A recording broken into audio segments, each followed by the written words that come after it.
Let's make homemade pandesal. Here are the ingredients. Maglagay ng half teaspoon salt sa 3 and 1/4 cup ng bread flour. Haluin ng harina.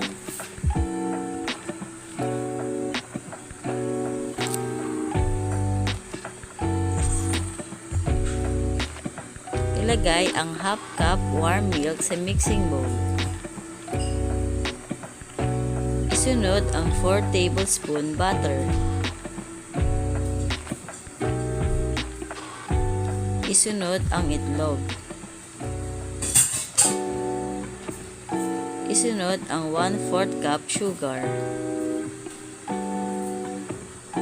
Ilagay ang activated yeast at haluin. Para ma-activate ang instant dry yeast, maglagay ng 1 teaspoon ng sugar sa 1/2 cup ng warm water. 2 1/2 teaspoon ng instant dry yeast at haluin. Hintayin mag-activate ang yeast after 5 minutes.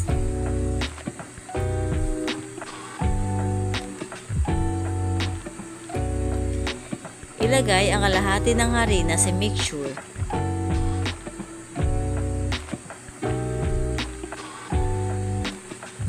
Haluin gamit ang whisk.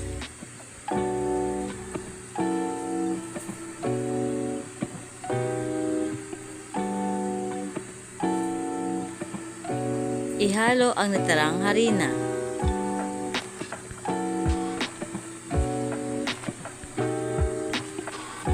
Umpisa na ang pagmamasa.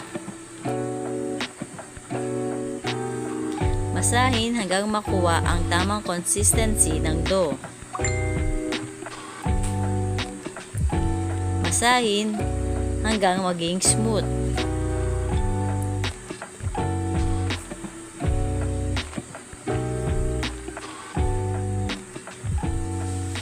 Maglagay ng konting mantika.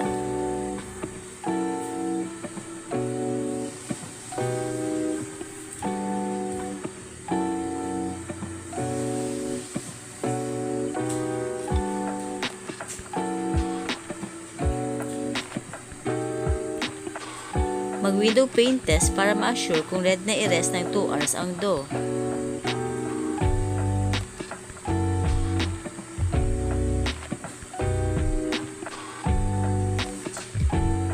Mag-window pane test.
Window pane test para ma-assure kung pwede nang i-rest ng 2 hours ang dough.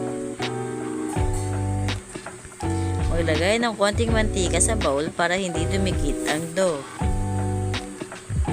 At i-rest ng 2 oras.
Takpan ng cling wrap ang dough.